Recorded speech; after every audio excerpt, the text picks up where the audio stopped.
High ঠাকুরপো, high Sonara, তোমরা কেমন আছো? আজকে তোমার দাদা আমার সাথে অনেক দুষ্টুমি করেছে। চলো তোমাদের আজকে বিছানা তোলা শিখিয়ে দিই। জানো তো, আজকে এত ঠান্ডার মধ্যেও তোমাদের সাথে শুধু ব্লগ করব বলে, ভিডিও করব বলে তোমাদের জন্য আমি আজকে পিঠ খুলে কি বলে ব্লাউজ খুলে শুধু শাড়ি পরে এসেছি তোমাদের জন্য।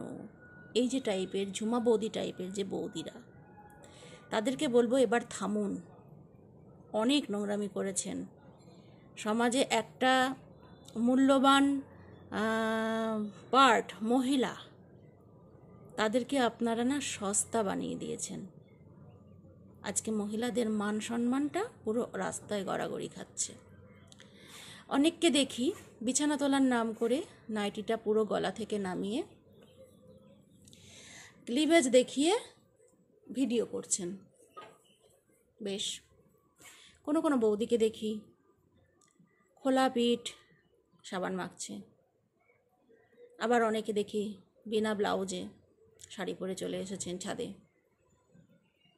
চ্যালেঞ্জ, শীতের মধ্যেও ঠাকুরপোদের জন্য, সোনাদের জন্য এরমভাবে ভিডিও করতেই পারি, এটা চ্যালেঞ্জ। বলছি বৌদি, আপনাদের তো বাড়িতে ছেলে মেয়ে আছে, অবশ্য আপনাদের ছেলে মেয়েদের দিয়েই আপনারা ভিডিওটা করান। নাইটিটাকে জাঙের মধ্যে তুলে নিয়ে বাইক চালাচ্ছেন, আপনারা ভাবছেন খুব ভালো লাগছে। সত্যি খুব ভালোই লাগে। তো দোস্ত এই বৌদিদের আছেই, যারা শরীর প্রদর্শন করছেন। সমানভাবে আমি বলবো দোষী অডিয়েন্স, যারা ওদের বারবার দেখছেন, ওদের ভিউজ বাড়াচ্ছেন, ওরা ইনকাম করছে, অনেক অনেক টাকা পাচ্ছে, লাইক কমেন্ট সব দিচ্ছেন। আপনারা কি পাচ্ছেন? 2 মিনিটের এন্টারটেন করছেন শরীর গরম করে। অনেক মহিলাদের দেখি, যারা ভদ্র মহিলা, যারা ফেসবুক দেখেন, তারা গিয়ে ওই সব ভিডিওতে গিয়ে নানা রকমের নোংরা ভাষায় কমেন্ট করছেন, গালাগালি করছেন। করবেন না, আমি বলবো এগুলো করবেন না। যদি গাত্রদাহ হয়, যদি গা জ্বলে যায় ওদের দেখলে, সঙ্গে সঙ্গে স্ক্রোল করে যান। কারণ ওই যে আপনি দেখছেন, ওই যে দুটো গালাগালি দিচ্ছেন, তাতে কিন্তু ওর লাভই হচ্ছে। আপনি ঘরে বসে বসে নেট খরচা করে গালাগালি দেবেন, আর ও 4তলা বিল্ডিং বানিয়ে ফেলবে। বুঝেছেন? না, ওদেরকে নিয়ে আমার কোনো হিংসে নয়। হয়তো অনেকে আবার বলবেন যে আমি কেন জ্বলছি, আমি কেন করছি না, এরকম অনেকেই আছেন, বলবেন, আমি জানি। তাদের উদ্দেশ্যে বলি, তাদের নিয়ে আমার কোনো জ্বলন নেই। কিন্তু সমাজটাকে যেভাবে নোংরা দূষিত করে তুলছে এইসব মহিলারা, তাদের আটকানোর একটাই উপায়, ইনকাম বন্ধ করে দেয়া।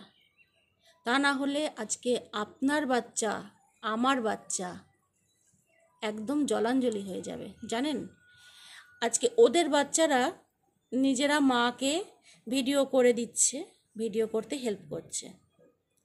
ওদের বাচ্চারা ওদের মতোই হবে।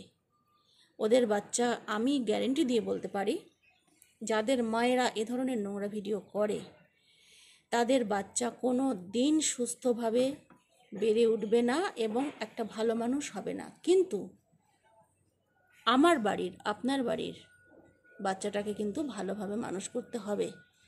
আর আজকালকার প্রত্যেকটা বাচ্চার হাতে ফোনটা সত্যিই জরুরি। একটা টাইমের পর ফোনটা দরকার, বাচ্চার হাতে দিচ্ছেন। অনেকে ছোট বাচ্চাদেরও দেন, খাওয়ানোর জন্য ভোলাতে হয়, এরকম ইত্যাদি অনেক কাজে বাচ্চাকে বাইরে না যেতে দেওয়া, বিজি রাখার জন্য অনেকে বাচ্চাকে রাখার জন্য, সামলানোর জন্য ফোন ইউজ করেন। সেই বাচ্চাও কিন্তু স্ক্রোল করতে করতে ওই রিলের মধ্যে সেইগুলো দেখে নিচ্ছে। এতে করে আপনার বাচ্চারও ক্ষতি হচ্ছে, শুধু ওদের বাচ্চার ক্ষতি হচ্ছে না। তো আমার তো এটাই বলার যে আপনারা কমেন্ট করা বন্ধ করুন। দ্বিতীয়ত আরেকটা কথা বলি, যে আমার গা জ্বালা করার কারণটা হচ্ছে যে এইসব বৌদিরা নিজেদের শরীর প্রদর্শনী করে আমাদের মহিলাদের খুব সস্তা বানিয়ে দিয়েছে। এখন মনে হচ্ছে ফেসবুকে একটা মহিলার কোনো অ্যাকাউন্ট থাকা মানেই হচ্ছে বিশাল বড় অপরাধ করা। কেন?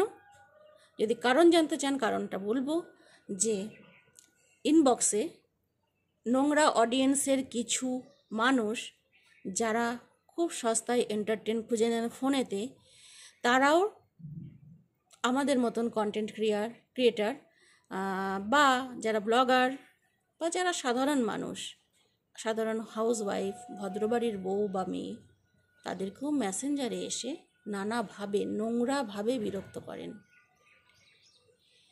তবে স্বাভাবিকভাবেই তুমিই টাকা ইনকাম করছো নোংরামি করে, তার খেসারত আমি কেন দেব?